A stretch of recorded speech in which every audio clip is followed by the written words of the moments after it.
it makes me start to think about you as in your specialty. What's the biggest challenge you have with your clients? You listed quite a few there, but what's the biggest challenge with clients trying to get a hold of this personal brand so they can use it to improve their career? First, they think that they don't need a personal brand. They, for many reasons, they think their stuff speaks for themselves, that people just they assume people know them, right? The biggest thing is first they don't know how to show up online. They don't know who they really are. I mean, think about it when they go to a networking event and someone asks them what they can do, what they do, and they don't, it's complicated or there's too many, it's too long. So they don't really know who they are, how they want to show up, or they do, it's just not working for them like it could.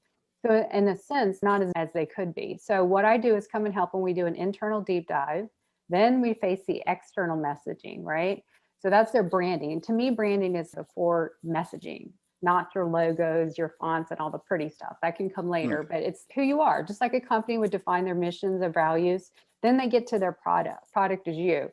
And then you define your avatar and all that. So you have to do that foundational stuff. So I would say the number one thing is people don't have that foundational stuff. They just go out and do stuff. It's all over the place. So we get them really in check of who they are, and it's clarity. I help people find the clarity. And then they get into their marketing. We align their marketing and then the visibility. Because the main thing is a lot of people have this incredible message, but they don't know how to define it and differentiate it. And so that's what I think. And then they have imposter syndrome too. A lot of people think, oh, who am I to say anything? I'm not an expert. I don't know how to do this. So I help them work on that too. I don't want to drop imposter syndrome because that's a big issue. You said Clubhouse, how many rooms do we see a day on the Uh, imposter syndrome?